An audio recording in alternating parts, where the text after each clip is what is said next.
আপনারা ইতিমধ্যে জানেন যে আগামী ফেব্রুয়ারি নির্বাচন অনুষ্ঠিত হতেছে, জানেন তো নাকি?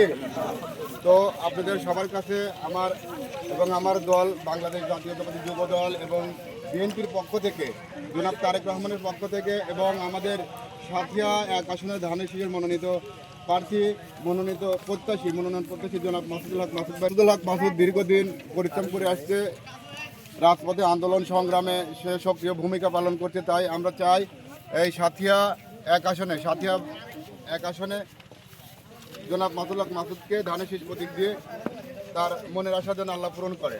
যাই হোক, ফেব্রুয়ারিতে যেহেতু নির্বাচন অনুষ্ঠিত হবে, আপনাদের কাছে আমার আকুল আবেদন থাকবে এবং আমার দলের পক্ষ থেকে চাওয়া থাকবে, আপনারা সহ আপনাদের পরিবার, আত্মীয় স্বজন যারা আছে তাদেরকে সবাইকে ধানের শীষে ভোট দেওয়ার জন্য অনুরোধ করছি।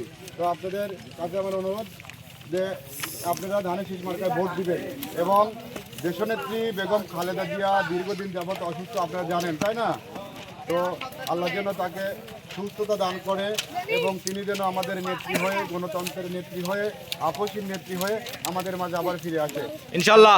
সবাই তার জন্য দোয়া করবেন এবং জনাব তারেক রহমানের জন্য দোয়া করবেন, মরহুম প্রেসিডেন্ট শহীদ জিয়াউর রহমানের জন্য দোয়া করবেন, আল্লাহ যেন তাকে বেহেশতের উচ্চ মাকাম দান করে।